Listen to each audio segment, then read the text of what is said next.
డెసిమల్స్‌ని 10తో గానీ, 100తో గానీ, 1000తో గానీ, 10,000తో గానీ ఇలాంటి నంబర్స్‌తో డివైడ్ చేయడానికి ఈ టెక్నిక్ యూజ్‌ఫుల్ అవుతుంది. ఫస్ట్ షార్ట్ నోటేషన్ చూడండి. 1/10 అంటే 10⁻−1, 1/100 అంటే 10⁻², 1/1000 అంటే 10⁻3, అలాగే 1/10,000 అంటే 10⁻4. అది మనకి షార్ట్ నోటేషన్.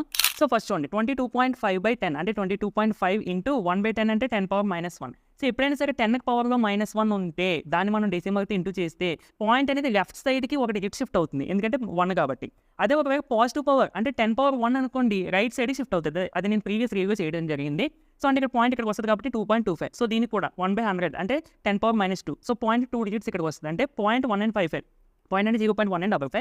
సో ఇక్కడ మీరు గమనిస్తే 184/10 ఇక్కడ 184 అంటే 184.0 అని అర్థం. సో పాయింట్ ఒక డిజిట్ లెఫ్ట్ సైడ్‌కి షిఫ్ట్ అవ్వాలి కాబట్టి 18.40 18.40 అంటే 18.4. సో అలాగే ఇది కూడా మీకు చూస్తే అర్థమవుతుంది. బట్ ఇక్కడ ఇది అబ్జర్వ్ చేయండి. 0.005 ఇంటూ 10⁻−2 అంటే పాయింట్ 2 డిజిట్స్‌కి షిఫ్ట్ అవ్వాలి ఇటు సైడ్. కానీ ఇక్కడ ఒక డిజిటే ఉంది కదా! అలాంటప్పుడు మనం ఏం చేయాలి?